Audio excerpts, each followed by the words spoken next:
So we're going to start tonight's question with a solution-focused therapy start.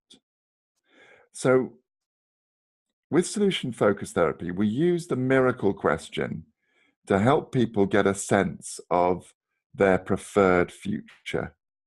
And it's also really, really useful to allow people to set some very reasonable goals, because the miracle question gets us to really get in touch with where we might be going. So if you can settle yourselves down and get your imaginative head on for a moment and find that half smile of, here we go. And then what I'd like to just ask you is, I just want you to imagine, please, that you've had a very busy day today. You've had your tea, perhaps. You've watched a bit of the Winter Olympics. And then you've come on to this webinar. And the webinar is going to finish. And you'll be tired. And you'll go to bed tonight and you'll fall into a deep, deep sleep, I hope. And I wonder if you can just stay with me now and imagine that whilst you're asleep tonight, a miracle happens. And it's a really simple miracle. And the miracle is that you wake up tomorrow morning with a vastly improved mood. You're smiling more, you're feeling really happy, you've got a sense of energy and joy about you. What would tell you that the miracle had happened? How would you know? What would be the first thing that you might notice? Have a think about that for a moment. When you woke up in the morning with that increased sense of joie de vivre and that real kind of excitement about the day, and your mood was noticeably more buoyant than it has been for a while, what would be different about you when you first woke up? What would tell you as the day progressed that this miracle had happened? What might your colleagues see that was different about you? What would your partner notice was changed about you?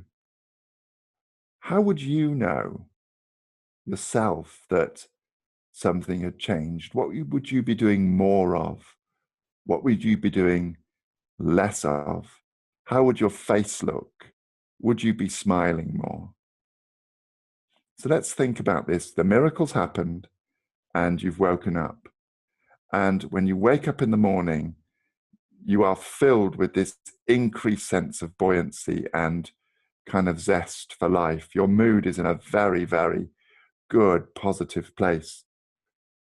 What would tell you that the miracle had happened?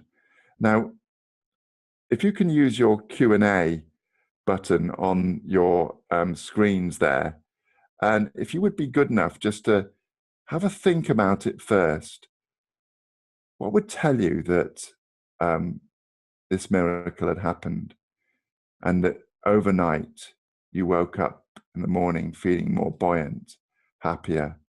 Again, what would other people notice was different about you? What would you be feeling that perhaps you weren't feeling the day before? What would you be doing more of? How would people at work know that the miracle had happened? Because, you know, it's a miracle and you were asleep. You don't know that the miracle's happened, do you? It's because it's happened whilst you were asleep. So it's trying to get your head around what would be different about me. So if I can ask you all, please, just to go and use that Q&A function and start to share with us what would be different and how you might know about it. And if anyone's having any problems, it's the one that sort of, it's got the Q in the middle of it. And if you can start perhaps just sending some messages through to us so we can get a sense of how the people on this course would know that that miracle had happened. Yeah, we've got some of you coming through now, which is really helpful. So we've got somebody saying here that they would spring out of bed and be excited at the day. They would smile all day, they'd sing all day, and they'd not be waiting to get home at the end of the day. Oh, I love that. Yeah. Somebody here, a really nice one. I won't say full names, I'll just say people's first name. Teresa said that I would be feeling less anxious and more positive. That's really important because anxiety definitely gets in the way of that positivity, and we will be looking at that. And Jenny's come and said that she would roll over and feel rested. And she would notice that she'd be happy as her children happily enter the room, and there would be better engagement and greater, better conversations, really. Sue's come and said there'd be a feeling of lightness. I love this. And she'd be looking happier. So I guess you might be smiling more, Sue. And oh, this is fab, Sue. Thank you for this. And unbothered by minor things. So important. Because actually that's that, we'll get onto that in session 2. We'll really look at that sense of choice about what we focus on and what we notice. Kate sent a really interesting one here. I'd feel more motivated and would find it easy to get out of bed. In a low mood, I struggle to get myself up. Yeah. So I'd be more smiley, more chatty, would laugh more, and would probably reach out to more people. I'd feel calm and settled in myself, and I wouldn't feel so exhausted. I would smile without having to try.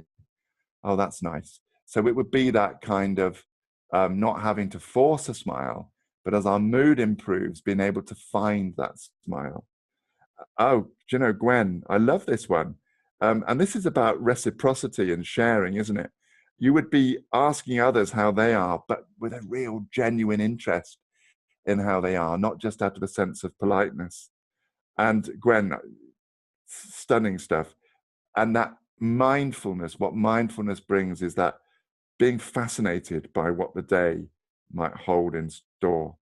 Now, this is, thank you so much, everybody. And using the Q&A really does helps me because I've written the 6 sessions, roughly. Session 2 is completely written, but do you know what? Already from some of your responses, I'm going to have to change it. So it really helps me design the course around your needs as we can get these responses back from you. Now, when we get in touch with that and you hear yourselves thinking, and even those of you who perhaps weren't able to use the Q&A tonight, just getting that sense of, I would be smiling more. I would be asking people how they are without having to try. I would be looking forward to the day. Now, if you can just connect with that for a moment and just think about that, that's where we're going on this course. What you've just found there is your own personal goals, and they were all wholly appropriate, including that one that talked about less anxiety equals a greater ability to find joy and pleasure. So in an unashamed way, we will be looking at some strategies to reduce the negative impact of anxiety upon our goal to improve mood. So yeah, thank you all so much for that. That was really helpful. My miracle question, right, let me just do mine. So if I wake up and I'm feeling more buoyant, I think, I would be, look, I'm training up in Hull at the moment. And if I wake up tomorrow morning and the miracles happened, I'm a bit like you guys. I probably would leap out of bed rather than trying to sort of get an extra 10 minutes. But I would sing in the shower and I would go to my training. It's with a load of doctors. So I'm usually there's a degree of trepidation. But I think I'd be going with a real kind of sense of adventure.